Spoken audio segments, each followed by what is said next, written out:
1995년도에 김대중 총재께서 이제 야인으로 돌아갔다가 정계 복귀를 선언하고 중산층과 서민을 위한 정당 새정치국민회의 이 창당을 하면서 각 분야의 전문가들, 각계 젊은 사람들을 끌어모으기 시작했습니다. 저는 이제 김대중 대통령의 당신 총재의 권유, 제안으로 정치를 하게 된 거죠.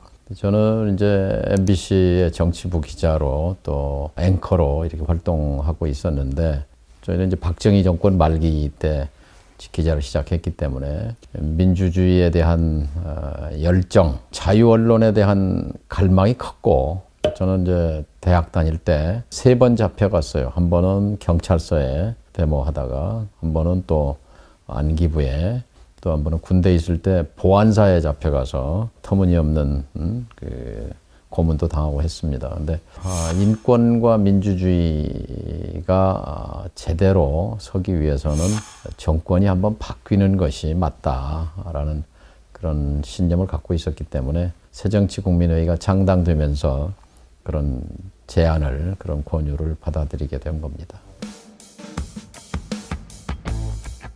박지원 당시 대변인도 저에게 와서 그런 얘기를 했었고, 권노갑 고문이 결정적으로 역할을 중간에서 해주셨던 것 같아요. 저와 가까운 친구가 출입 기자였는데 그 친구를 통해서 권 고문을 뵀죠. 예. 그렇죠. 95년에 이제 제가 들어갔을 때, 저는 입당은 이제 96년 1월인데요. 그때 이제 천정배, 신기남, 정동채, 김한길, 추미애, 김민석 등 같이 들어가서 그때 되게 40대입니다. 김대중 대통령의 노장청 조화 그런 구도 속에서 청년 세대의 역할을 저희들이 맡은 거죠. 두 가지 측면이 있죠. 하나는 이제 각 전문 분야에서 인재를 충원한다 하는 측면이 있었을 것이고, 그때가 4번째 도전이셨고 이미 70대 원로 정객이셨기 때문에 젊은 피 수혈이라는 차원에서 40대 젊은 세대들을 각 분야별로 이렇게 충원을 하신 것 같아요. 법조라든지 언론이라든지 또 홍보 분야라든지 각 분야의 전문성을 가지고 김대중 후보를 적재적소에서 잘 도왔다고 생각합니다. 솔직히 말씀드려서 저는 사실 현직에 있었기 때문에 결심하는 데까지 좀 시간이 필요했고 하기 때문에 물밑에서 그런 제안은 있었지만 96년 1월 초에 이제 회사를 그만둘 때까지는 김대중 총재를 뵌 적이 없습니다. 권노갑 고문은 뵌 적이 있고요. 박지원 대변인을 만난 적이 있고 그렇습니다. 특히 이제 당시에는 그 신한국당이 방송 앵커들을 많이 영입해 갔어요. KBS의 박성범 앵커, 그다음에 이윤성 앵커, SBS의 맹형규 앵커. 그래서 이렇게 신문 방송에서 여러 사람들을 스카우트 해갔는데, 당시 새정치국민회의 내에서도 우리도 한 사람 좀 필요하지 않냐 하면서 이제 제 얘기가 나왔던 걸로 합니다.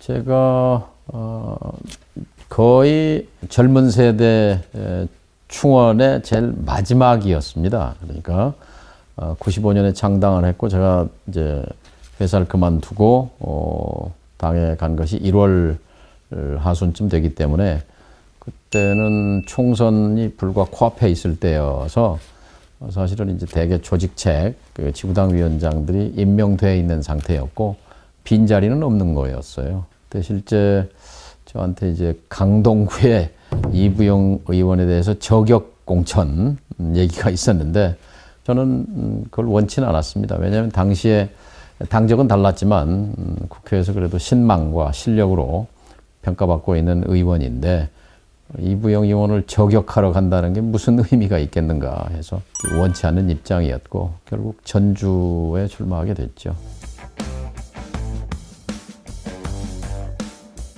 제가 좀 일찍 들어갔으면 아마 수도권에 어디 출마를 하라고 했겠죠. 근데 이미 전체적으로 구도와 판이 다 짜여져 있는 거였기 때문에 예를 들면 뭐 천정배 의원은 안산에, 신기남 의원은 강서에, 또 추미애 의원은 광진구에 뭐 이런 식으로 다 배치가 돼 있었죠. 그래서 비어 있는 지역구는 없었습니다. 그래서 전주도 당시에 민주당 의원들이었죠. 이제 현역 의원들을 제치고 전략 공천으로 주신 셈인데, 제가 국회에 들어간 것은 전적으로 김대중 대통령이 저에게 국회의원을 시켜주신 거죠. 96년 4월에 당선되자마자 권노갑 고문으로부터, 이곳 광주에서입니다. 처음 만났어요. 선거 끝나고 그랬더니 정 의원이 대변인을 좀 해야 되겠다고 거기서 통보를 받았는데요. 저는 기자를 했지 정치를 해본 일은 없기 때문에 저한테 1년만 시간을 주십시오. 그러면 좀 익숙해진 다음에 제가 대변인을 하겠습니다. 그랬더니 그 시간이 없다. 지금 당장 해야 된다. 그래서 그날부터 대변인을 하게 됐어요. 대변인으로서 이제 제일 힘든 거는 기자들을 상대하는 것. 저도 기자였지만 기자들 입맛이 까다롭거든요. 그러니까 비위를 잘 맞춰야 돼. 또 당의 입장, 후보의 입장을 잘 전달할 수 있도록 소통을 잘 해야 된단 말이죠. 근데 저한테는 그 일보다는 제일 힘든 게 뭐냐면 아침에 일어나는 게 힘들어요. 왜냐하면 새벽에 일산 김대중 총재 댁으로 출근을 해야 돼, 새벽에. 매일 아침 조찬을 같이 하거든요. 김대중 총재께서 그 아침에 이제 조간신문도 보고 방송도 보고 나서 오늘은 여기에 대해서 우리가 논평을 하면 좋겠다. 이러이런 방향이면 좋겠다. 이렇게 가이드라인을 얘기를 하시는 거거든요. 그래서 이제 제 생각도 얘기를 드리고. 근데 되게 전날 저녁에 술을 마신단 말이에요, 기자들하고. 12시에 잘 안 끝나요. 5시에 일어나야 돼. 너무 힘든 거예요. 그래서 아침마다 이 침대 머리를 붙잡고 힘들다 그러면서 체력이 견디기가 힘들어서, 대선은 다가오니까 어떻게든 대선까지는 완주를 대변인으로서 해야 되고 해서, 전 대변인 한 기억 중에 아침 출근하는 거, 새벽에 일어나는 거, 그게 개인적으로는 힘들었어요. 양재 쪽에 있었습니다. 양재. 예, 먼 거리죠.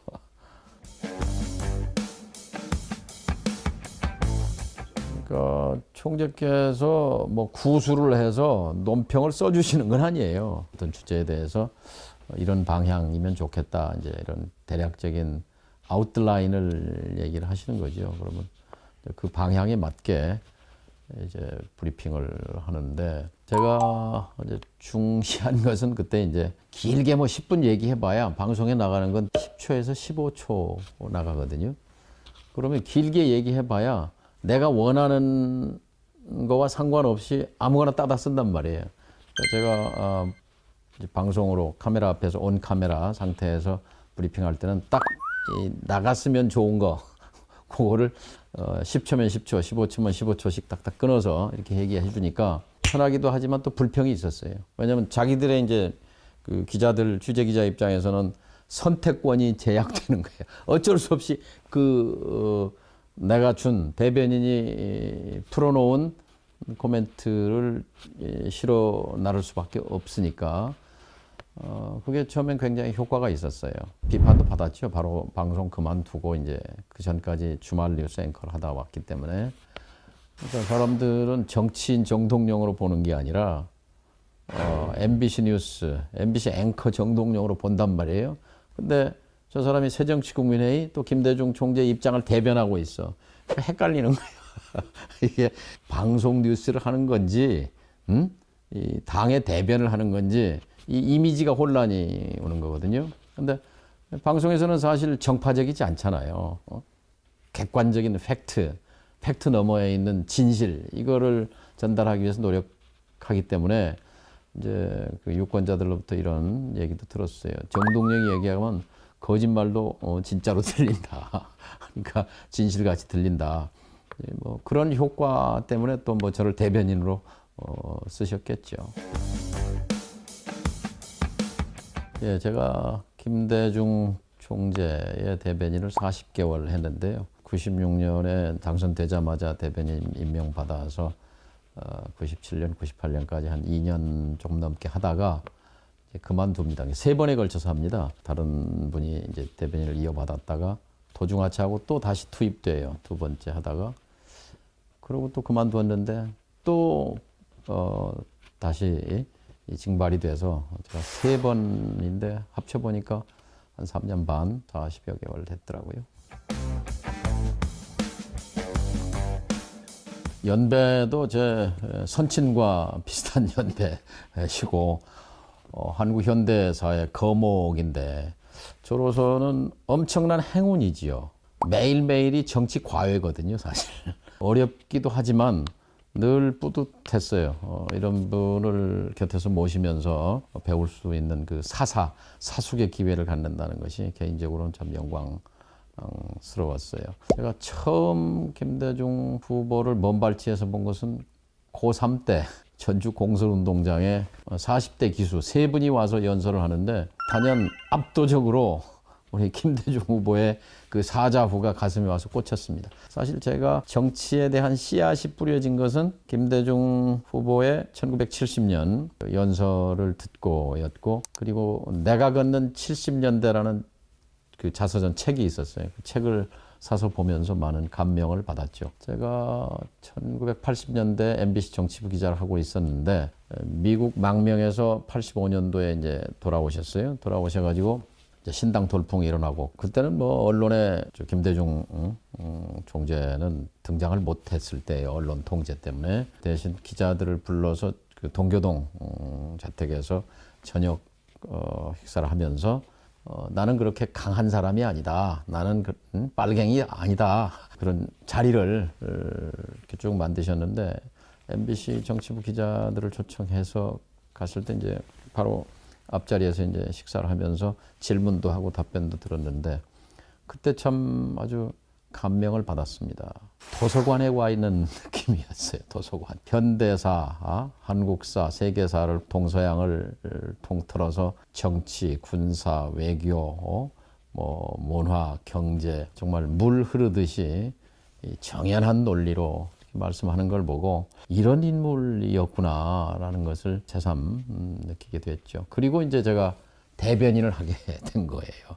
그러니까 저로서는 참 영광스러웠죠. 인간적으로는 굉장히 따뜻한 분이셨어요. 그러니까 저만큼 사실 이희호 여사님 밥을 많이 얻어먹은 사람도 많지는 않을 거예요. 1년 365일 40개월을 가서 일산에 가서 밥을 먹었으니까요. 근데 늘 식탁에 밥과 국이 있고 앞에 조기 반토막이 올라옵니다. 그리고 홍어가 꼭 있습니다. 홍어가. 그래서 늘 홍어를 먹죠. 근데 이제 가끔 드시다가 조기 반토막을 본인 걸 안 드시고 제 그 접시에다 이렇게 담아 주시는 거예요. 가끔 저 수석 부대변인이 그때 이제 설훈 의원도 가끔 올 때가 있어요. 그러면 설훈 의원을 참 좋아하셨어요. 우리 총재께서 지근거리에서 그분의 그 일거수일투족을 지켜보고 배울 수 있었다는 것은 그런 기회를 아무나 갖는 건 아니잖아요. 참 저에게는 행운이었다고 생각합니다. 두 가지가 생각납니다. 하나는 대식가 많이 드세요. 잘 드시고 싹싹 긁어서 다 한 번도 식욕이 없어 하신 적을 본 적이 없습니다. 근데 이제 잘 드시다가 나보러 대식가라고 사람들이 그러는데 사실은 나보다 더 먹는 사람이 있어. 우리 대변인 보라고. 나보다 저 덩치도 작은데 나보다 훨씬 더 먹는다고. 그래서 이제 그런 농담도 하시고 했는데 그런 얘기가 있어요. 김대중 총재가 가장 좋아하는 게 3가지가 있다. 3가지가 뭐냐? 여기 먹을 거 있습니다. 제일 좋아하신다는 거고, 여기 마이크 있습니다. 또 좋아한다는 거고, 또 하나가 사람 많이 모였습니다. 그럼 제일 좋아한다는 거죠. 그처럼 참 뭐 식성이 좋으시고 그러니까 이제 건강을 유지를 하신 것이고, 뿐만 아니라 사람에 대한 욕심이 참 많았어요. 사람에. 그래서 이제 아침 식사를 일산에서도 하시지만 수시로 조찬 약속이 이제 있거든요. 주로 서교 호텔 그 식당을 많이 이용하셨는데 외국에서 미국에서 이제 특히 상하 의원이라든지 또 전문가들이 오면은 김대중 총재를 만나고도 싶어 하고 또 이 총재께서 또 불러서 만나십니다. 아무튼 사람 만나는 게 우리 김대중 대통령의 제1 관심사입니다. 진보든 보수든 가리지 않고 제가 모시고 와서 이제 만난 분 중에 기억이 나는 게 미국의 헤리티지 재단은 보수 싱크탱크거든요. 그런데도 그때 수장인 에드윈 풀러 박사라는 분이 올 때마다 꼭 조찬하면서 여러 가지 미국 정치에 대해서 질문도 하시고 또 뭐 국내 그 언론사의 논설위원이라든지 지식인들도 약속 잡아서 늘 조찬에 공부 모임인 거죠, 공부. 그러니까 공부 욕심, 사람을 통한 공부. 그러니까 예를 들어서 일산에서 이제 그 여의도의 당사까지 출근하실 때 제가 옆에 타고 올 때가 가끔 있어요. 피곤해서 깜빡 졸릴 때도 있는데 총재께서 뭐 하시는가 보면 열심히 메모를 하고 계세요. 대학 노트에다가, 대학 노트에다가. 그걸 또 이렇게 보면 뭐 이어폰을 끼고 뭘 들으셔. 그래서 뭘 들으시나. 영어 테이프 이렇게 들으시는 거예요. 영어 테이프. 그래서 제가 반성을 했어요. 야,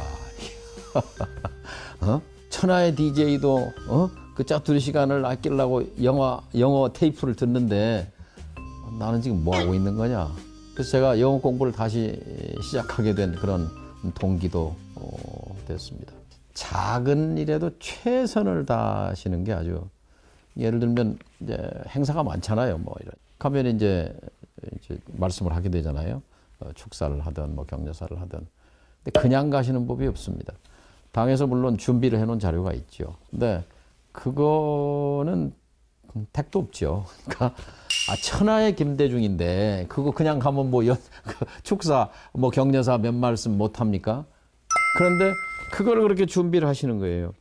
오늘 어디에 가게 된다 일정 보고 그거를 다시 메모하고 그래서 제가 참 숙연해질 때가 이렇게 정말 사자가 토끼 한 마리를 잡는데도 최선을 다한다고 그걸 늘 보면서 저절로 참 존경스러운 마음이 들었죠.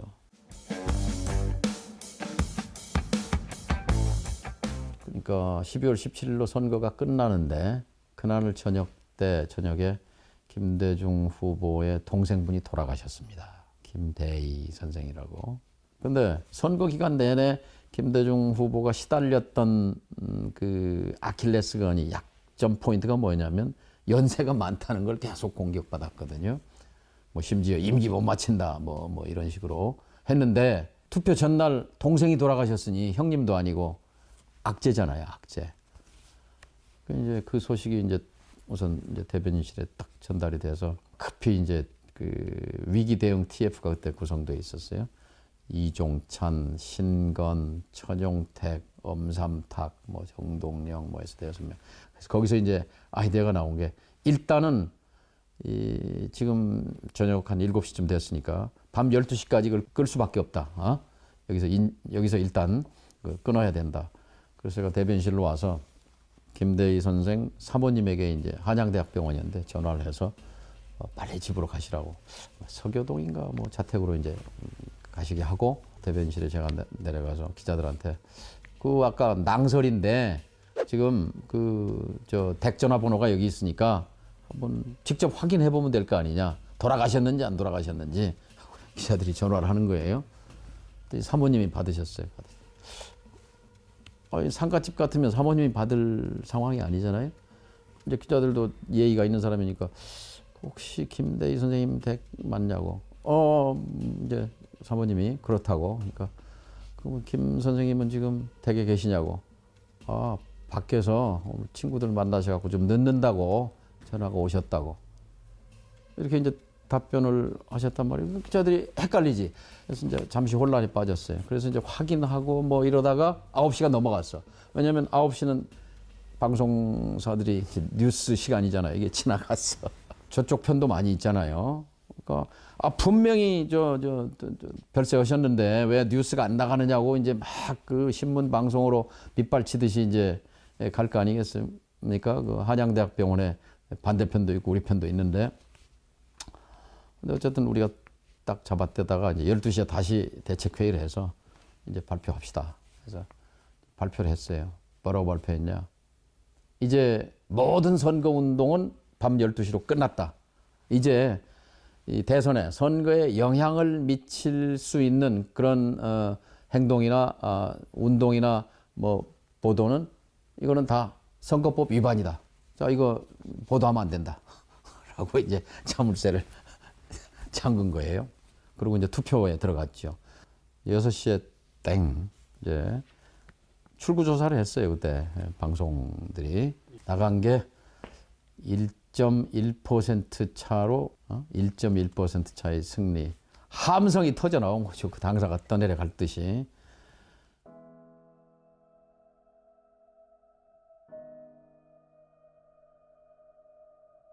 그러고 김대중 총재 후보께서 삼성병원 영안실에 찾아갑니다. 이제 조문을 가는 거죠. 그때 이제 모시고 갔습니다. 저는 김대중 총재께서 그토록 통곡하는, 오열하는 모습은 처음 봤습니다. 정말 목을 놓고 울으셨어요. 동생 이름을 부르면서 모르긴 해도 형 정치 역정 때문에 얼마나 마음 고생 또 실제 불이익 피해를 많이 받았겠습니까. 그 동생이 당선되기 직전 그 순간에 세상을 떠났으니 얼마나 또 절통하고 형제로서 동생에게 미안하고 정말 오랜 시간 오열하고 통곡하셨어요. 그리고 이제 그 재수 씨를 위로하시고 일원동 삼성병원에서 이제 나오셔서 88 올림픽대로를 쭉 타고 이제 한강변을 바라보고 오는데 뭐 침통하시죠. 그러니까 눈은 퉁퉁 부어가지고 이제 그 현충원 묘지쯤 올 때였습니다. 숨을 길게 쉬시더니 충무공 마음이 생각이 난다 그러셨어요. 금신 전선, 신에게는 오늘 전선이 상유 12척. 아직 12척이 남아 있습니다. 그 말씀을 하시는 거예요. 백척간두에서 나라의 운명 앞에 충무공이 얼마나 절절하셨겠는가. 만일 우리 국민이 나에게 오늘 나라를 맡겨주신다면 정말 충무공의 마음으로 내 모든 것을 바치겠다. 다 하겠다. 우리 국민이 복이 있었던 거죠. 그 위기의 시간에 충무공이 없었으면 조선이 없었듯이 그 순간에 김대중이 없었으면 우리나라가 어떻게 됐겠는가. 그 말씀을 제가 생생히 기억합니다. 맞습니다. 모시기 힘들죠. 말하자면 본인이 철두철미하기 때문에 대충 어영부영하는 건 못 봅니다. 그러니까 본인이 이제 뭐 몸에 배어 있기 때문에 그러니까 참모들이든 뭐 아랫사람이든 대충 하는 사람 못 견디죠. 주변에 있는 분들도 다 그러니까 그만큼 프로페셔널들만 살아남은 거죠. 김대중 총재 눈에 든다는 건 보통 일이 아니죠.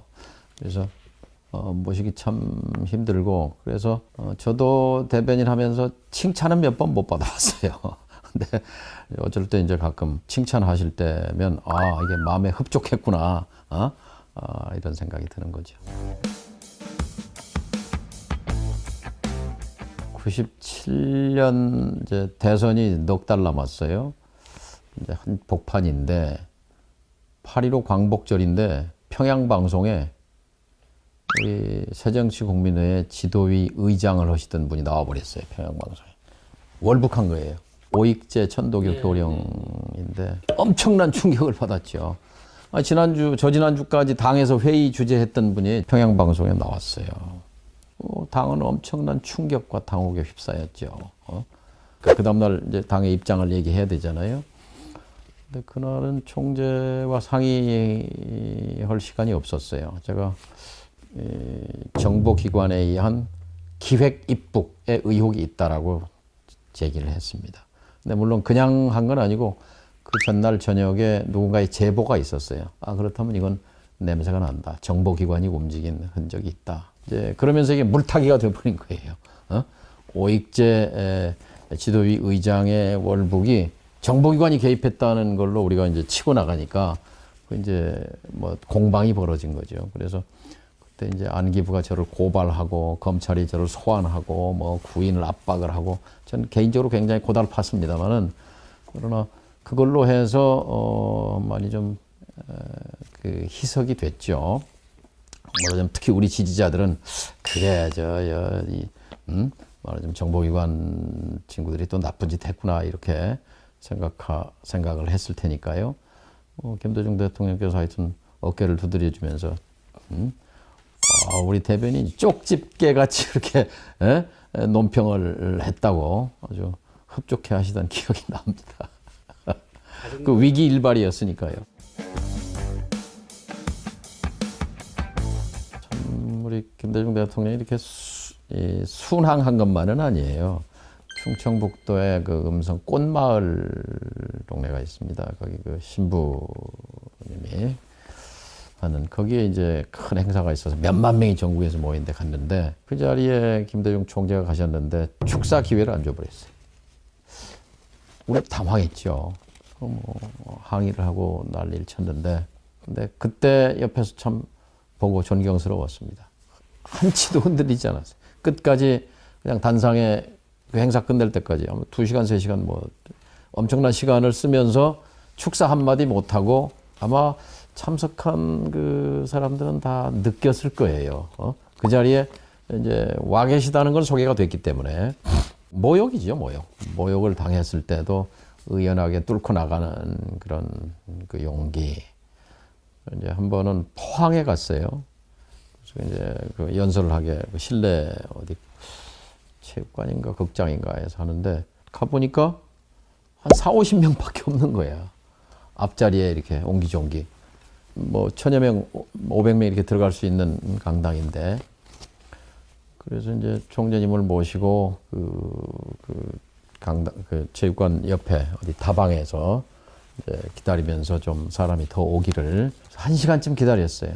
부랴부랴 이제 뭐 그 지역위원장들이 또 좀 뭐 당원들도 모으고 해서 1시간 늦게 시작해서 그 청중이래야 한 뭐 200~200명 남짓한 아마 대선 과정에서 가장 적은 청중을 놓고 연설을 하시는데 그날 가장 열정적으로 연설을 하셨어. 무려 뭐 1시간 반? 그 작은 청중을 놓고 1시간이 넘게 1시간 반 정도에 걸쳐서 우리 민주주의의 역사와 그리고 현재와 그리고 한반도의 평화와 남북 화해에 대한 본인의 철학 그리고 서민 경제 뭐 망라해서 본인의 신념과 철학을 몇만 명, 몇십만 명 모일 때보다 훨씬 더 힘줘서 하시는 걸 보면서 이게 DJ의 힘이구나 하는 걸 느꼈죠. 대구에 이제 서문시장이라고 거기를 모시고 갔는데 분위기가 싸늘하죠. 거기 이제 뭐 호남 분도 있고 장사하시는 분 중에 또 뭐 열렬한 지지자분도 있죠. 영남 분 중에도. 이제 저는 이제 뒤에 이렇게 따라가면서 보면은 이제 지나가시고 나면 뒤에다 이제 손가락질을 하는 거예요. 뭐라고 이제 구시렁구시렁 하고 뒷소리를 하는 거죠. 마음이 아프지요. 좁은 땅덩어리에서 이렇게 서로 반목하고 그냥 있는 그대로 이렇게 평가하고 받아들이는 것이 아니라 선입견과 편견으로 지도자를 대하는 모습이 너무 가슴 아프고 그랬습니다. 근데 그런 것들을 극복하고 정권 교체를 이뤄냈다는 것이 기적이기도 하고 또 우리에게는 축복이죠. 만일 그 역사가 안 일어났다면 오늘 대한민국은 지금 어디가 있겠습니까? 그런 점에서 김대중이라는 지도자를 가졌다는 그것이 우리에게 축복이고 또 그 기회 97년 마지막 4번째 도전에 김대중 후보에게 기회를 주신 국민들이 위대한 국민이죠. 80년대 선거가 광장의 선거였다면 뭐 여의도 광장에 100만, 50만 이렇게 모여서 사자우를 토하던 그런 연설의 정치 시대였다면 97년대에서는 TV 토론이 좌우한 선거였어요. 거기서 승자는 단연 김대중 후보였습니다. 근데 사실 그 참모팀도 막강했습니다. 그때 이제 TV 토론 단장이 지금은 뭐 저쪽으로 가 있습니다만 김한길 의원이 이제 단장이고 또 정동채 의원이나 유재건 실장 그분도 또 방송 사회자로 변호사이면서 또 신기남 의원 같은 경우도 그래서 많은 제재다사가 있었어요. 그 젊은 참모들이 TV 준비를 아마도 다른 어떤 후보보다도 많은 시간을 거기에 할애했습니다. 이회창 후보 역할, 이인재 후보 역할, 다른 상대 배역을 정해서 이제 아픈 부분을 질문하고 뭐 하는 거를 그런 리허설도 하고 정말 진지하게 또 아주 성의 있게 준비를 했습니다. TV 토론은 준비가 결정적입니다. 준비 없이 잘할 수는 없어요. 그러니까 역사상 최초의 TV 토론이라고 하는 1960년에 닉슨과 케네디. 닉슨은 준비 없이 당시 현직 부통령으로서 날아와서 바로 텔레비 녹화에 들어갔고 케네디는 그 전날 시카고에 도착해서 숙면하고 연구하고 준비한 뒤에 임했고 그 결과는 TV 토론이 미국 대통령 선거를 갈랐거든요. 97년 대선도 천부적인 그 유머 감각 또 논리, 신념, 철학 다 갖춰지신 분이지만 또 텔레비는 다른 얘기거든요. 그래서 텔레비를 통해서 어떻게 시청자들이, 유권자들이 받아들이느냐는 건데 거기에는 반드시 플러스 준비가 들어가야 합니다. 그 점에서 김대중 대통령은 참 성실한 분이에요. 그 성실성이 TV 토론의 승자가 되게 만들었다고 생각합니다.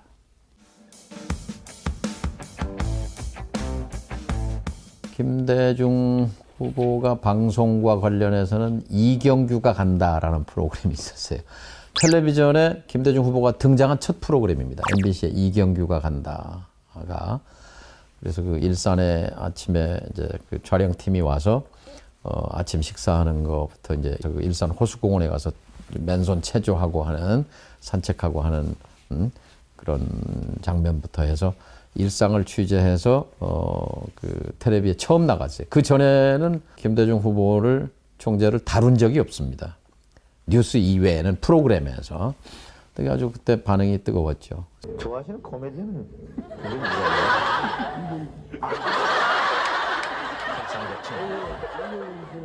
되게 순발력 있어요. 정치 앞에서 진짜 쓰러질 것 같아요. 그 이후에 이제 몇 달 뒤에 97년 여름인데 아침마당이 거기에 이제 출연하신 주부대상 프로그램 그게 결정적이었어요. 막 기억하시는 분도 많을 거예요. 주부 시청자들을 상대로 정말 부드러운 김대중, 인간미가 넘치는 김대중, 마음 약한 김대중. 이제 이거를 보여주는 그런 이제 프로그램인데 그 중에 특히 첫 번째 부인 차용의 여사님 얘기를 하시다가 묘소에 찾아가서 이렇게 그 얘기를 회상하면서 하시다가 목이 메었어요. 그리고 잠깐 이제 눈에 이슬이 맺히셨거든요. 그리고 이제 말을 잊지 못하셨는데 그 몇 초가 대한민국의 주부 시청자들의 마음을 움직였습니다. 왜냐하면 그 전에 여론조사에서는 항상 남자 지지율보다 여성의 지지율이 한참 떨어지는 거예요. 10% 이상 차이가 나요. 그게 꾸준히 몇 년 동안 뭐 지속되어 온 경향이었는데 그 프로그램 이후에 일주일 뒤에 실시한 조사에서 역전됐습니다. 여성의 지지율이 더 올라갔어요. 저는 그 텔레비전 프로그램의 영향이 결정적이었다고 봅니다. 김대중이라는 사람도 이렇게 마음 약한 구석이 있구나. 정말 인간적인 면모가 있구나. 똑같은 사람이네. 그 소통과 교감이 시청자들과 이루어졌던 거죠. 그래서 텔레비전이 김대중 후보를 도운 셈이 됐습니다. 결과적으로.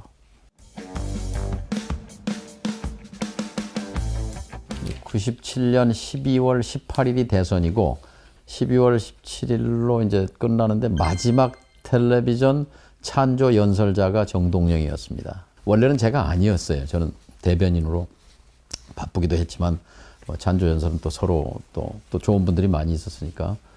근데 제가 한 3, 4일 전에 명동 그 골목 네거리에서 유세를 이제 하는데 제가 그런 얘기를 했어요. 자, 이제 사흘 뒤면, 자, 이제 선거가 끝난다.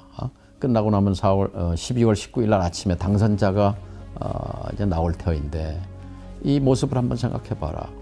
김대중 후보가 낙선했을 때 대한민국의 운명은 어디로 가겠는가? 그리고 상상해 보자. 그날 아침에 당선자가 김대중이었다고 했을 때 우리 앞에 있는 세상은 어떤 세상이 올 것이냐. 한참 얘기를 하고 있는데 막 우는 거예요, 사람들이. 그러더니 그 울음이 전염이 돼가지고 거기에 있는 수백 명의 인파들이 다 울었어요. 저도 목이 메었죠. 당직자들이 이제 거기 유세차를 운영하는 사람들이 당에다 보고를 했어요. 유세장이 눈물바다가 됐습니다. 그러면 마지막 TV 찬조 연설을 바꿔라. 오늘 명동에서 한 연설 그 메시지를 가지고 정동영이 하는 게 좋겠다 해서 참 영광스럽죠. 김대중 대통령 당선을 위해서 TV 찬조 연설의 마지막에 제가 등장을 했습니다. 이제 우리 방에는 텔레비가 없었어요. 그 서재에는. 그리고 이제 방이 옆에 이제 김대중 총재 계셨는데 갑자기 문이 펄컥 열리더라고요. 보니까 우리 김대중 총재예요. 뒤집어졌어. 얼마나 간절했으면 이게 두 분이 텔레비를 보다가 이게 감동을 나눌 상대가 없잖아. 옆방에 모여 있는 줄 아니까 문을 벌컥 열고 그래서 이제 우리도 막 와서 침실로 들어가서 같이 이제 서서 텔레비를 봤죠. 그러니까 뒤집어졌어. 그런데 또 한 5분, 10분 있다가 또 뒤집어지네, 이 회장. 그래서 계속 또 지는 거야. 그래서 다시 나왔어. 서재로 서재에 있는데 이제 또 한 30분 지냈을까? 또 문이 벌컥 열리는 거야. 진짜 뒤집어졌어, 이제는. 진짜로 뒤집어졌다는 거야. 보니까 이제 그때부터는 점점 벌어지기 시작했어요. 한 자정쯤 됐을 때. 그랬더니 그 일산 자택 골목이 갑자기 와글와글 하더니 수백 명, 수천 명, 수만 명이 몰려드는 거예요. 그 일산 자택 주위에. 김대중 그 일산이 떠나가려 그 주택가가. 참 잊을 수 없습니다. 골목에 인산인해를 이루었는데 밤새 불이 켜져 있는데 이제 한쪽 방은 이제 주무시느라고 이제 불이 꺼졌어요. 근데 이쪽 방은 계속 우리가 작업을 해야 되니까 불이 켜졌잖아요. 비서들이 얘기를 했는지 누가 물어봤는지 거기 누가 있냐고. 그래서 이제 정동영이 있다고 했는지 갑자기 사람들 중에 김대중 하다가 정동영 다 가는 거야. 자기들이 아는 이름이 나오니까 이제 그 순간에 그때 처음으로 김대중 대통령이 부러웠습니다. 인간적으로. 야, 나도 저렇게 한번 돼봤으면 좋겠다. 아마 그게 제가 꿈을 꾸게 된 그 경로였는지도 모르겠습니다. 당선은 되셨는데 당선의 기쁨을 누릴 시간이 없었어요. 왜냐하면 한국은행 금고에 잔고가 달랑달랑 30억 불, 20억 불, 10억 불 줄어드는 곧 부도잖아요. 부도. 어떻게든지 이제 부도 사태를 막아야 되니까 정말 거의 밤잠을 설치면서. 근데 그때 다행히 아직 출범은 안 했지만 이제 연합정부잖아요. DJP 보수와 손잡은 연합정부가 되니까 그 IMF 극복에 사실은 JP와의 연합정부가 큰 역할을 했다고 저는 생각합니다. 제일 기억나는 게 이제 3일 뒤엔가 미국 재무차관이 왔어요. 요지는 그겁니다. 후보 시절에 약속했던 정리해고와 관련한 입법 약속대로 이행하실 겁니까? 라는 거였어요. 정말 고통스러운 질문이었거든요. 김대중 대통령은 서민과 노동자 편인데 대통령 당선자로서 서민과 노동자를 잘라야 하는, 직장에서 잘라야 하는 그런 참 역설적인 운명에 정말 처참한 표정이었어요. 왜냐하면 한번 그 악몽이 있거든요. 대선 막바지에 IMF 협상 재협상 카드를 한번 던졌어요. 이 IMF와의 협상을 재협상할 수 있다 해갖고 엄청난 역풍을 맞았어요. 이 김대중 후보 때문에 완전히 이제 부도난다 나라. 뭐 이렇게 해서 표도 날아가고 이렇게 되니까 청와대에서 긴급히 그때 대선 며칠 남겨놓고 김대중, 이회창, 이인재 후보를 초청했습니다. 뭐 대변인 한 사람씩 뭐 동행을 수행을 하라 그래서 갔는데 뭐 백지 한 장씩 날아주고 본인이 다가오는 12월 18일 대선에서 승리할 경우 대통령에 당선될 경우 IMF와의 협약을 성실히 준수할 것을 약속합니다. 그 각서 쓰는 거예요. 각서. 세 분이 각서 써서 이제 YS한테 주고 그게 이제 IMF에 제출한 거죠. 그래서 간신히 그때 IMF 재협상 그 고비를 넘어갔는데 또 이제 당선돼서 불과 3, 4일 만에 미국 재무차관이 날라왔는데 IMF도 사실 뭐 미국이 좌지우지하죠. 한참을 뜸을 들이시다가 약속을 지키겠습니다. 참 눈물 나는 그런 장면인데요. 그래서 그 취임사 때 그 말씀하시다가 참 엄혹한 시절이 다가온다. 직장에서 쫓겨나고 그러면서 목이 메어서 말씀을 잊지 못하잖아요. 그 결정을 그날 하신 거거든요. 근데 안 할 수가 없는 거죠. 그리고 미국 재무차관이 돌아가서 미국이 100억 달러 긴급 자금을 수혈해 주겠다고 발표를 합니다. 그래서 이제 한숨을 놓는 거죠. 일단 텅 비어가던 한국은행 금고에 미국이 100억 불을 넣어줬으니까 뭐 매일매일이 정말 피말리는 그런 그 작업이었는데요. 두 가지가 인상적으로 기억이 납니다. 하나는 그 부채 협상단을 꾸려서 그래서 이제 뉴욕으로 가거든요. 김용환 자민련 부총재, 여기 유종근 박사 등등 뭐해서 장재식 의원님 뭐해서 당신들 손에 나라의 운명이 달렸다 그런 당부를 하시고, 근데 이제 갔다 와서 보고하는 중에 그런 얘기가 있었어요. 한국 유학생들이 거기서 이제 석사도 받고 박사도 받고 뉴욕의 금융가에 많이 취직해 있잖아요. 근데 이제 뭐 골드만삭스든 JP 모간이든 큰 금융 투자 회사들 다 채권단인데 그쪽 입장을 우리 방미 협상단에게 정보를 계속 아름아름 조국이 부도가 생겼으니까 애국심이죠. 애국심, 조국에 대한. 그리고 뭐 비난도 받지만 조지 소로스 같은 인물도 불러서 또 일산 자택에서 같이 식사도 하고 부도에서 벗어나기 위해서 정말 젖먹던 힘까지 다 하셨던 기억이 나고요. 그다음에 첫 번째 정부 그 보고를 이제 첫 번째 받는 게 굉장히 중요하잖아요. 공정경제의 집행기관인 공정거래위원회를 1번으로 선택하십니다. 공정거래위원장. 그때 전윤철 위원장이었는데요. 그러니까 모순적인 상황에서 집권을 하신 거죠. 그러니까 서민과 중산층 노동자를 위해서 정책을 펴고 싶은데 국가가 부도가 나게 돼 있고 어려운 사람들을 직장에서 자를 수밖에 없는 그런 입법을 수용해야 하고 뭐 그런 고통이 있었습니다. 그 당선자 시절에. 이게 하나의 에피소드인데 크리스마스 날이에요. 아침에 이제 같은 그날은 모처럼 기분이 좋으셨어요. 왜냐 그 재무차관이 돌아가서 100억 불 긴급 지원하겠다고 크리스마스 날 발표를 했거든요. 24일. 거기서 제가 이제 제안을 하나 했습니다. 뭐냐면 총재님, 루스벨트 대통령은요 대공황이 왔을 때 실업자가 쏟아지니까 실업자들의 일자리를 만들기 위해서 공공사업을 많이 벌였습니다. 산악도로도 만들고 다리도 짓고 댐도 만들고 뭐 했습니다.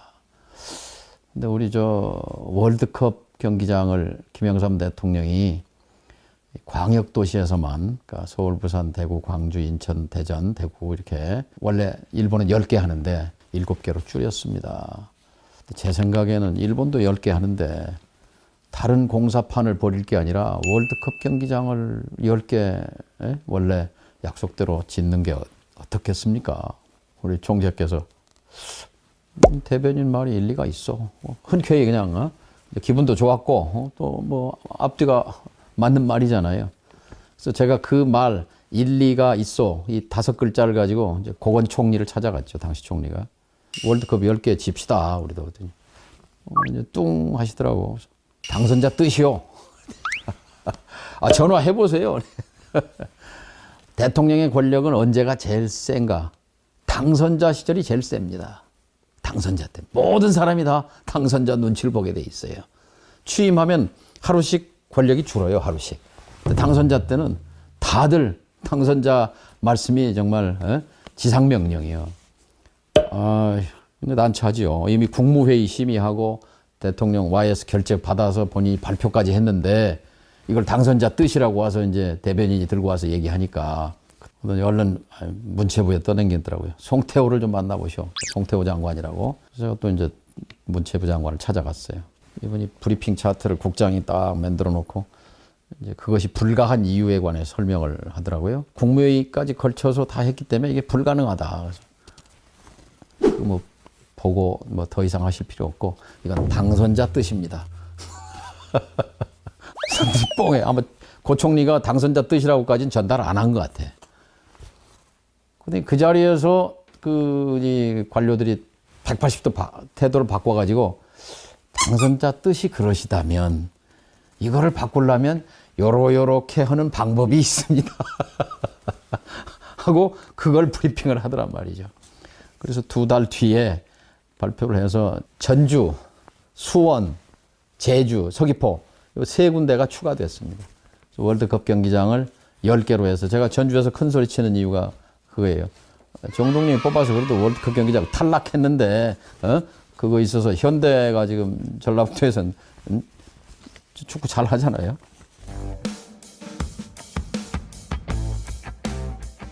김대중 대통령께서는 청년 시절부터 한반도 평화, 통일의 문제에 천착하셨어요. 6.25를 몸으로 겪으셨잖아요. 죽을 뻔한 고초를 겪기도 했고 좌우 이념 대립의 그 갈등 틈바구니에 끼어서 희생이 될 뻔도 하셨단 말이죠. 여기에 대해서 누구보다도 열심히 공부하시고 자신의 철학을 정립하셨죠. 지금 대한민국의 공식적인 통일 방안은 김대중 대통령으로부터 원합니다. 3단계 통일 방안이죠. 노태우 정부 때 만들었고 김영삼 정부 때 개정해가지고 그 3단계가 뭐냐면 교류 협력 단계, 서로 악수하고 화해하고 교류하고 도우면서 평화롭게 왕래하는 그런 시대를 만들자. 그리고 나서 국방, 외교 이런 거 각자 따로따로 하면서 남북 연합, 두 개 국가가 연합하는 그런 단계, 2단계. 그 과정을 거쳐서 통일로 가자라는 것이 대한민국의 공식적 통일 방안인데 이것을 만들어낸 분입니다, 사실상. 그리고 1970년대 그 40대 기수로 나와서 외쳤던 4대국 보장론 있잖아요. 미, 소, 중, 일, 4강국이 서로 교차. 소련과 중국과 우리가 수교하고 미국과 일본과 북한이 수교해서 4대국이 교차 승인하는 그렇게 해서 한반도에 평화 구조를 만들자 하는 그거는 대단한 비전입니다. 50년 뒤를 100년 뒤를 꿰뚫어 본 이미 70년대 4대국 보장론을 얘기하셨단 말이죠. 저는 개인적으로 정치를 시작하면서 이 청년 김대중이 외쳤던 4대국 보장론을 내가 한번 실현해 보고 싶다 하는 욕심을 품었습니다. 사실 좋기는 92년에 한중 수교하면서 노태우 정부 때 우리가 중국과 소련 수교하면서 미국, 일본을 설득해서 북한과 수교하도록 하는 것이 정석이었습니다. 그때 가능했습니다. 그런데 비전이 짧았습니다. 우리가 하면 됐지. 북을 미국과 일본 수교하도록 하는 거 그거는 옳지 않다. 곧 무너진다. 이런 단견. 이것이 그 황금의 기회를 놓친 거거든요. 90년대 초라는 건 세계적으로 이제 냉전이 허물어지고 장벽이 무너지던 시기였기 때문에 결정적인 시기를 놓치다 보니까 북한과 미국은 적이잖아요, 여전히. 북한과 일본 여전히 적이지 않습니까? 김대중 대통령은 축복받은 분이기도 합니다. 본인의 구상을, 본인의 신념을 실제 현실에 투영했단 말이죠. 반영했단 말이죠. 그래서 우리가 해방 후에 70년사를 구분할 때 6.15 이전사와 6.15 이후사로 구분할 수 있습니다. 6.15 이전의 역사. 그것은 형제지만 근친 증오 관계. 죽고 죽이는 관계였잖아요. 상대방을 타도하려는 관계였고. 근데 6.15를 기점으로 김대중 대통령과 김정일 위원장이 악수하면서 포옹하면서 그걸 내려놓은 거잖아요. 결국 뭐 우리가 가는 방향은 화해, 교류, 그리고 연합, 그리고 언젠가는 평화 통일로 가는 것이 그것이 우리의 숙명입니다. 주춧돌을 놨고 기둥을 세웠고 그다음에 대들보를 놨고 후배들은 그 집을 완성하면 되거든요. 주춧돌은 3단계 통일론이고 기둥은 철도, 도로 연결하고 이 대들보는 개성공단이라는 대들보를 놨지 않습니까? 이렇게 주춧돌과 기둥과 대들보까지 다 놔주었는데도 집을 완성하지 못하고 있는 후배 정치인들이 못난 거죠. 저 지금 우리 현대든 SK든 LG든 무슨 포스코든 어디 사업권 따라갈 때 사업 대가 주지 않습니까? 그건 비즈니스잖아요, 비즈니스. 그러니까 비즈니스의 이익을 정상회담 대가로 둔갑시킨 것이 그 대북 송금에 왜곡된 진실입니다. 노무현 정부가 들어와서 가장 잘못한 일은 정상회담을 수사해버린 겁니다. 그것은 우리 민족사의 진행 방향을 뒤틀어버린 결정적 패착입니다. 그 바람에 남북관계가 노무현 정부 5년 동안에 절반을 허송해버립니다. 완전히 등을 돌리고 경색됐잖아요. 제가 이제 그걸 풀어보려고 통일부 장관, NS 위원장으로 이제 들어간 것인데요. 시간이 너무 짧았습니다. 남은 기간이 절반밖에 없었어요. 대북 송금이 없었더라면 김대중 대통령의 햇볕 정책을 노무현 대통령이 바로 이어받아서 계속 사업으로 5년 동안 밀고 갔으면 아마 달라졌을 겁니다. 그 점에서 물론 제가 당사자입니다. 재창출에 실패한 결정적인 이유도 취임하자마자 한 대북 송금 특검, 아무리 그때 다수 야당이 밀어붙였다고 하더라도 그것은 받지 말았어야 합니다. 반공교육 세대잖아요, 우리도. 저쪽 사람들은 좀 이상한 사람이고 뿔난 사람이고 뭐 한 것처럼. 근데 막상 금강산 관광을 200만 명이 다녀오고 개성에 가서 공장을 만들어서 같이 돌려보고 수시로 뭐 시민사회단체끼리 교류하고 보니까 똑같은 사람이네. 말이 통하네. 체제와 이념이 전부가 아니구나. 사람이 더 중요한 요소구나 하는 것을 다 느끼지 않습니까? 근데 지금 이제 느닷없이 철진한 이념으로 무슨 공산 전체주의 세력이 어떻고 뭐 자유진영이 어떻고 하는 50년 전 지금 유령이 배회하고 있는데요. 이건 시대착오적입니다. 아마 곧 수명을 다할 거라고 생각합니다.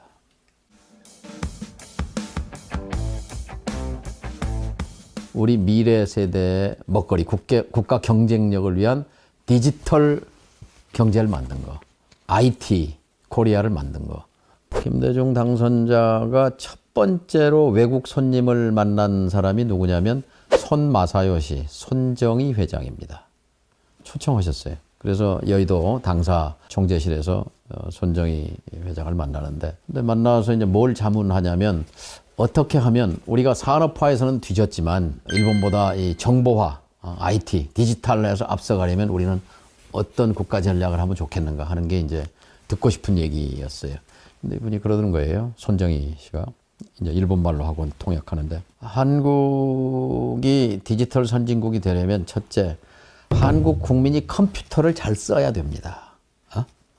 컴퓨터를 잘 쓰려면 한국에서는 모든 것이 대학 입시로 가기 때문에 대학 입시에다가 컴퓨터 과목을 집어넣으면 그게 아마 획기적으로 분위기가 바뀔 겁니다. 이제 이런 제안을 하나 하고, 그 다음에 대한민국은 모든 젊은이들이 다 청년들이 군대에 가기 때문에 군대에서 컴퓨터를 필수적으로 가르치십시오. 그리고 재소자들에게도 가르치고 또 마을에서 주부들에게도 가르치고 해서 컴퓨터를 잘 쓰는 국민들을 만들어야 됩니다. 그래야 앞서갈 수 있습니다. 그리고 지금 그 PC, 개인 컴퓨터가 그때 비쌌어요. 그 복잡한 거 빼고 아주 간단한 기본 사양만 넣으면 한 5, 60만 원이면 만들 수가 있습니다. 그래서 이걸 보급형 PC를 만들어서 널리 보급하면 도움이 될 겁니다.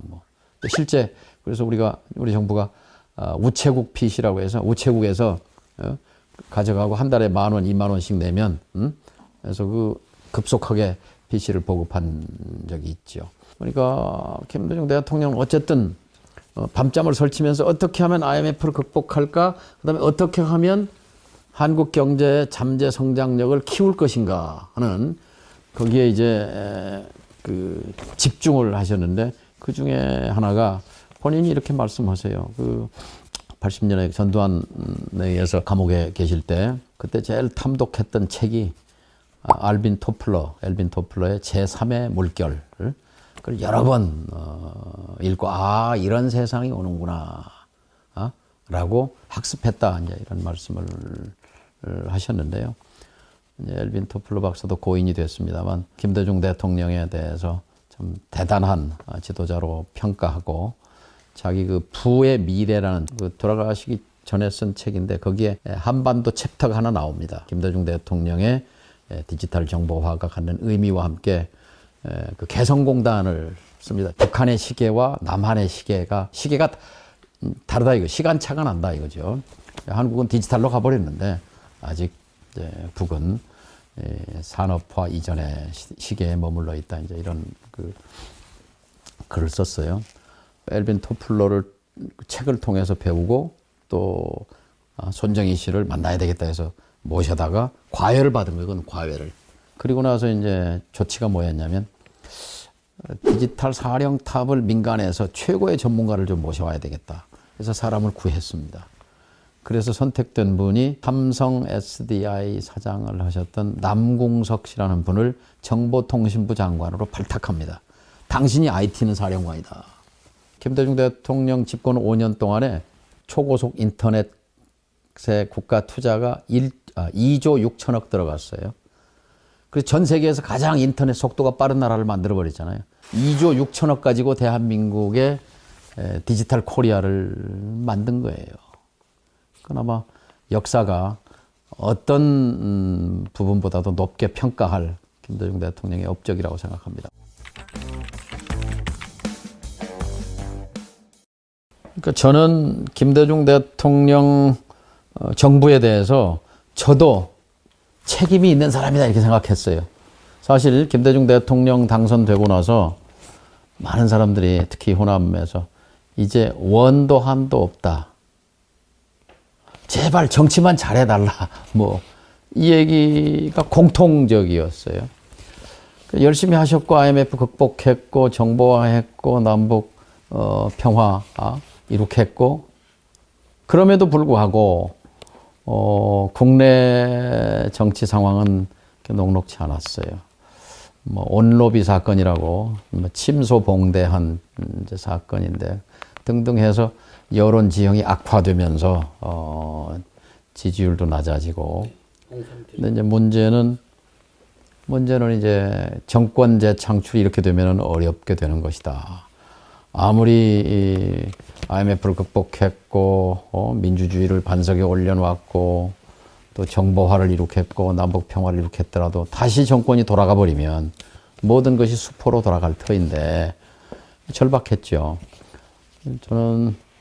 제가 이제 물론 정치를 불과 한 4년밖에 안 했을 때인데 2000년 8월에 전당대회에 제가 소장파를 묶어서 혼자 나간 게 아니고 추미애, 김민석을 설득해서 같이 새바람을 좀 일으켜보자 하고 셋이 나갔어요. 15명이 출마했는데 이제 저만 당선이 됐는데 굉장한 책무감을 느꼈습니다. 새로운 바람을 대변해야 한다. 그러니까 국민의 신뢰를 당이 잃지 않도록 해야 한다. 새천년 민주당입니다. 근데 여론은 점점 나빠지고. 그래서 2000년 이제 12월인데 노벨상을 받게 됐음에도 불구하고 여론은 그렇게 우호적이지 않았어요. 그런 상황에서 근데 실제와 상관없이 여론이라는 건 마녀 사냥적 그 성격이 있습니다.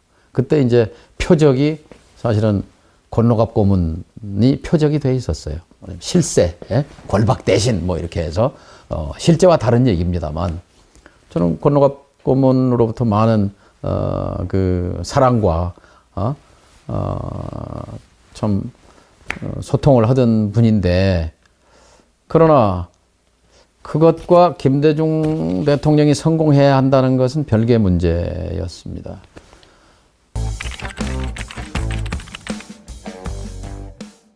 그래서 제가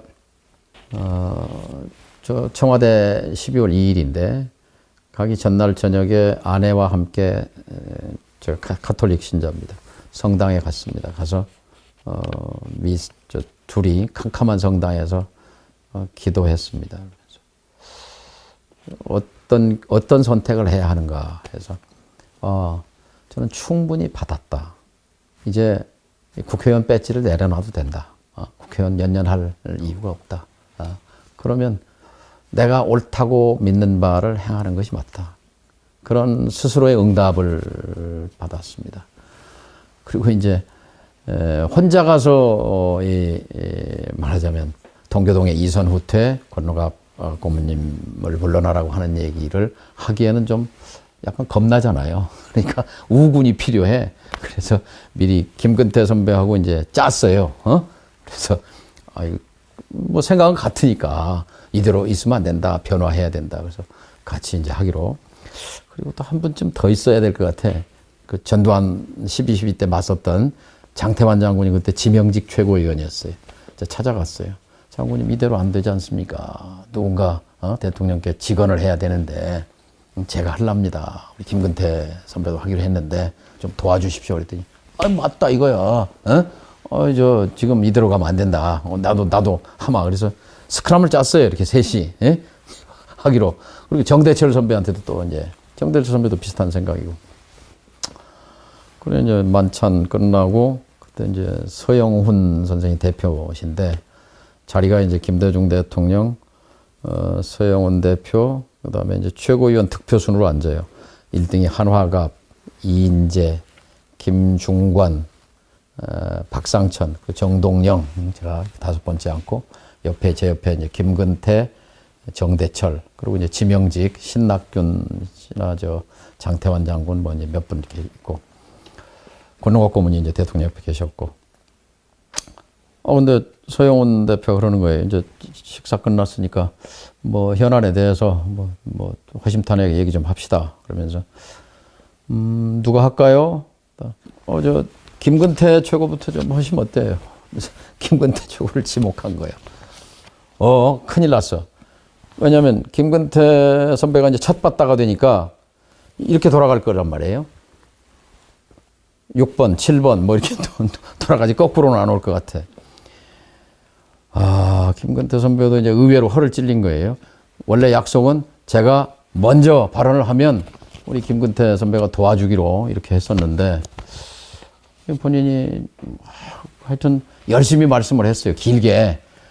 요지는 뭐 다 전달했다고 하지만 아주 이제 완곡하게 간접 화법으로 이제 온건 화법으로 얘기를 하시니까 듣는 사람으로서는 그게 뭐 그럴 수도 있고 저럴 수도 있고 이런 말씀이고.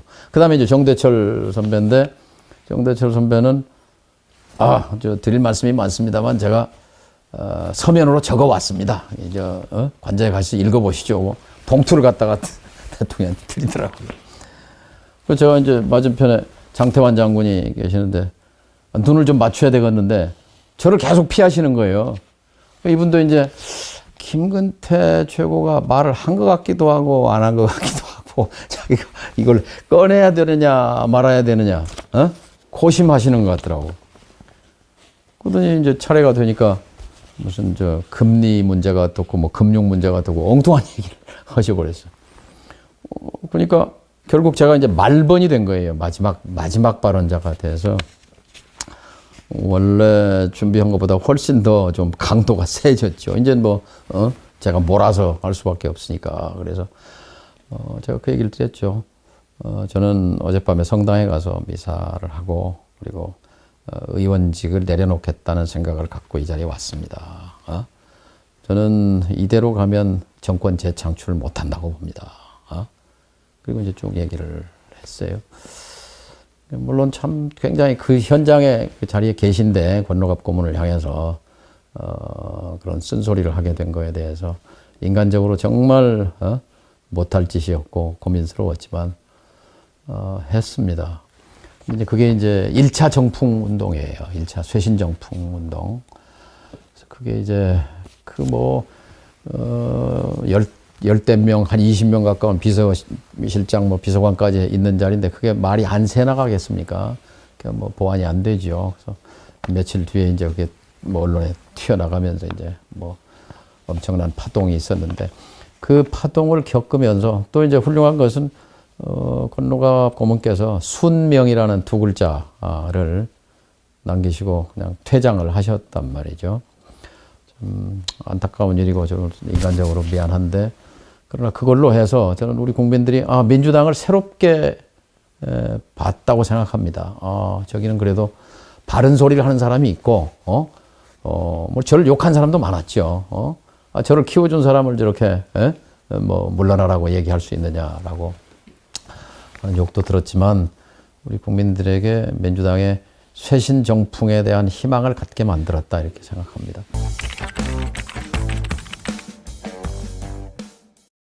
근데 이제 그거 일회성으로 끝난 건 아니에요.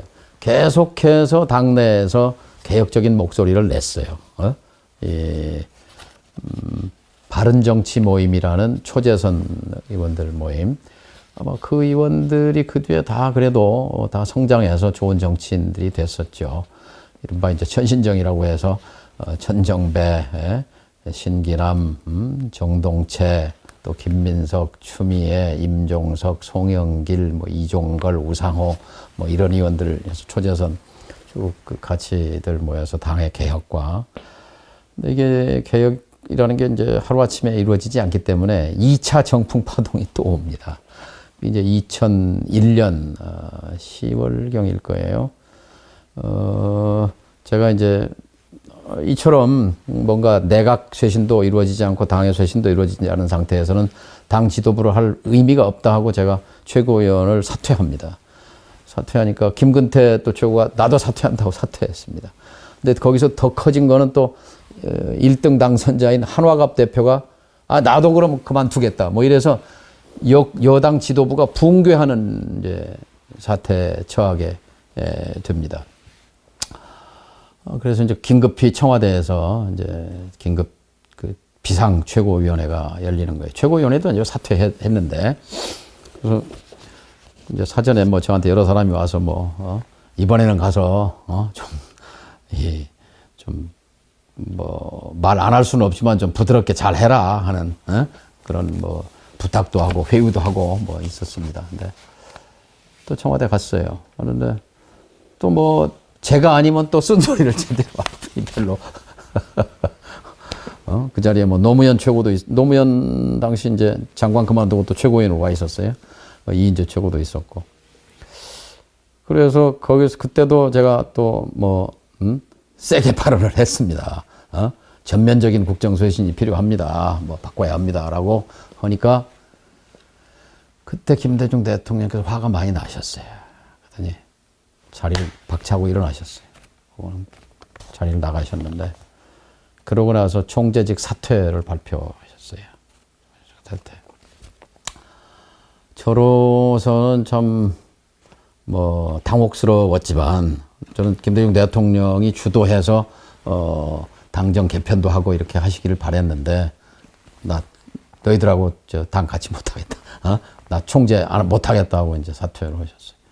당에서는 뭐 난리가 났죠. 사실 김대중 없는 민주당은 상상할 수 없었어요. 예? 그런데 당을 총재를 그만둬 버렸다. 그런 비상 상황 속에서 회의를 하는데 울고불고 뭐 그런 난리가 아니었죠. 그때 몇몇 분들은 뭐 일어나서 저기 저 있는 정동영이가 주범이다. 저자를 당해서 출당시켜야 된다고 저를.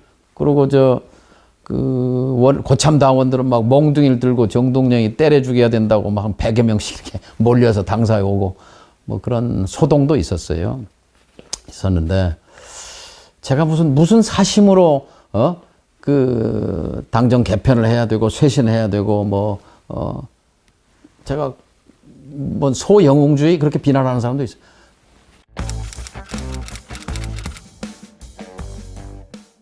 저는 김대중 대통령의 업적을 계승하기 위해서는 정권 재창출 이것 없이는 모든 것이 물거품으로 돌아간다고 봤기 때문에 제가 악역을 맡은 것입니다.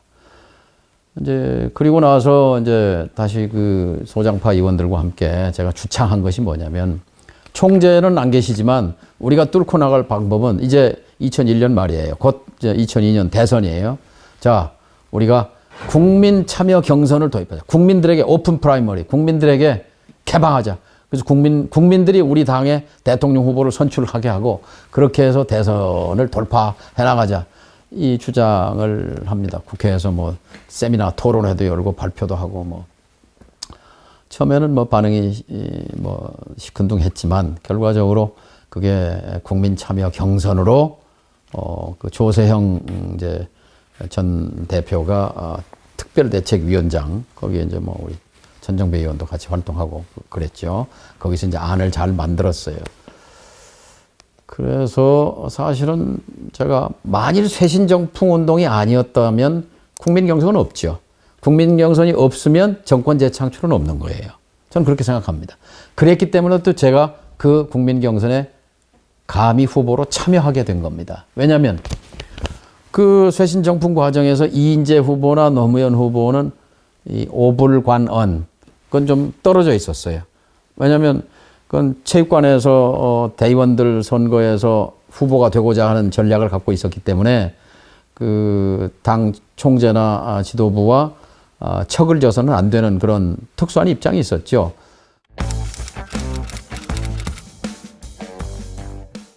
그런데 그분들이 지금 유력한 후보인데 저는 이 국민 경선을 만들었던 장본인이라고 제가 생각했기 때문에 내가 그 후보들 참모를 하는 것보다는 내가 직접 뛰는 게 낫겠다 이렇게 생각해서 정치 경력이 그때 6년밖에 안 됐지만 제가 출마를 하게 됐었죠. 광주가 위대하죠. 광주가 노풍을 만들었고 그래서 정권 재창출에 이제 디딤돌이 되는데요. 저는 이제 그 후보의 한 사람이었기 때문에 서운했죠. 아직도 민주당은 영남 후보여야 하는구나라는 거였고, 그러나 또 아직 제가 그렇게 준비된 후보는 아니었습니다. 그래서 저는 모든 저의 그 에너지를 제주 첫 번째 경선에다 쏟았어요. 그래서 제주에서 1등을 한번 해보자. 그래서 그 탄력으로 광주도 오고 해보려고 했는데, 지난 얘기지만 참 정치라는 건 이게 진흙탕입니다. 제가 2002년 2월 말에 첫 번째 제주도 경선에서 하루 전에 그 선거인단 가가호호에 흑색선전 편지가 배달됩니다. 저의 여자 관계, 돈 문제 아주 지저분한 사람이다 하는 음해 모략 편지였는데 저는 그게 결정적이었다고 봅니다. 그래서 왜냐하면 그 제주도에서 신문에서 한 여론조사에서는 제가 1등 난 게 한두 번 있었어요. 그래서 기대를 했었는데 저는 그때 어떤 보복을 당했다고 생각해요. 그리고 제주도에서 이제 1등 한화갑, 2등 이인재, 3등 노무현, 제가 4등에 머물렀죠. 그래서 그게 차질이 빚어졌는데 제주도에서 제가 1등을 했다면 좀 더 분위기는 좀 바뀌었을 것 같은데 2002년 경선의 주인공은 제가 아니고 노무현 후보였고 이제 경선하면서 계속 한 명씩 줄어가는 거예요. 제가 제주도에서는 7명이 나왔는데 4등이니까 정확히 가운데거든요. 근데 7등부터 그만두니까 7등, 6등, 5등 그만두니까 이제 꼴찌야. 꼴찌인데 늘 광주 경선 이후에 이인재 후보가 저를 보고 늘 설득하는 거예요. 같이 그만두자고. 경선 파토 내자는 거지. 네. 아니, 난 그만둘 수 없다. 내가 만든 사람이다. 당신이 그만둬도 나는 간다. 그래서 제가 뭐 오기로 갔다는 것보다는 저는 국민 경선이라는 것이 한국의 문제는 정당의 문제, 정당의 문제는 공천의 문제, 공천의 핵심 문제는 대통령 후보 공천과 국회의원 공천인데 이것을 민주화한다는 것, 민주선거로 국민 경선으로 치른다는 것은 역사적인 전진이라고 봤기 때문에 이 레코드, 기록을 남겨야 되겠다. 제가 후보가 되고 안 되는 것보다 더 중요하다 이렇게 생각을 했습니다. 그래서 경기도 갔더니 저를 1등을 한번 시켜줬어요. 네. 노무현 후보를 한번 이겼어요. 노무현 후보 표정이 좀 싸했는데 어쨌든 그 국민 경선을 완주했고 또 아마 그것 때문에 그 다음 5년 뒤에 제가 손학규, 이해찬 이런 분들과 경쟁해서 후보가 될 수 있었지 않았을까 이렇게 생각합니다.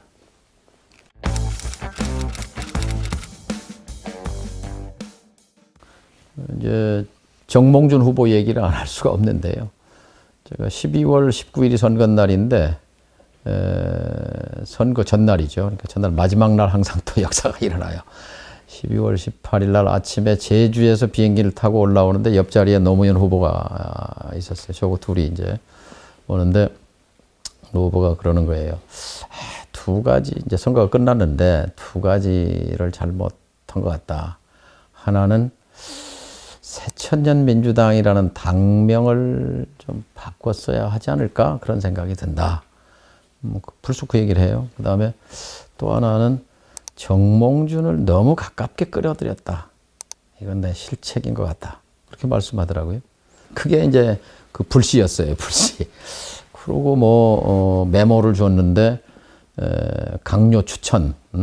그걸 뭐 9자리인가 뭐 몇 자리를 요구했다는 거예요. 자기는 받아들일 수 없다. 이렇게 단호하게 얘기하더라고요. 그리고 이제 김포공항에 내려서 강서구부터 시작해서 강서, 뭐 구로, 금천, 영등포, 저 동작, 강남 이렇게 쭉 서울 시내 25개 구를 제가 앞서가면 그 뒤에 이제 후보가 도착하면 이제 전 빠지고 이렇게 릴레이로 이제 해서 밤에 마지막 유세가 서울 명동과 저 종로였어요. 근데 거기서 사단이 생겼어요. 말하자면 단상에 정몽준 후보가 올라갔고, 근데 뭐 하여튼 제가 단상에 올라가서 연설을 했어요. 그리고 상대방에서는 이제 정몽준 후보를 도왔던 김민석 의원이 이제 와서 연설을 하고 뭐 그랬는데, 그 이후에 이제 막 지지자들 중에 정몽준 지지자도 많으니까 정몽준 막 그게 함성이 나니까 노무현 후보가 그랬어요. 김칫국 먹지 말라고, 마시지 말라고. 우리 당에는 정동영이도 있고 추미애도 있고.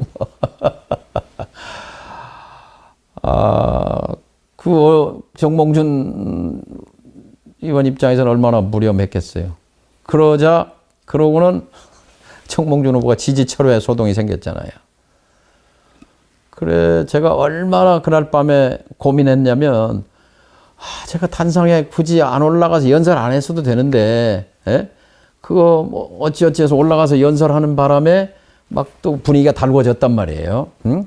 한 사람씩 미리 하고 이제 노무현 후보가 연설하면서 만일 이 선거를 지게 되면 이게 완전히 내 탓이다.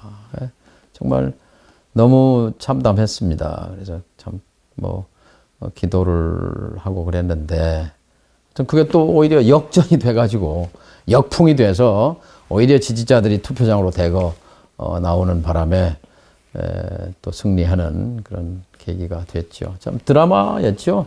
노무현 후보의 승리는 한편에 드라마보다 더 드라마틱한 그런 장면이었습니다.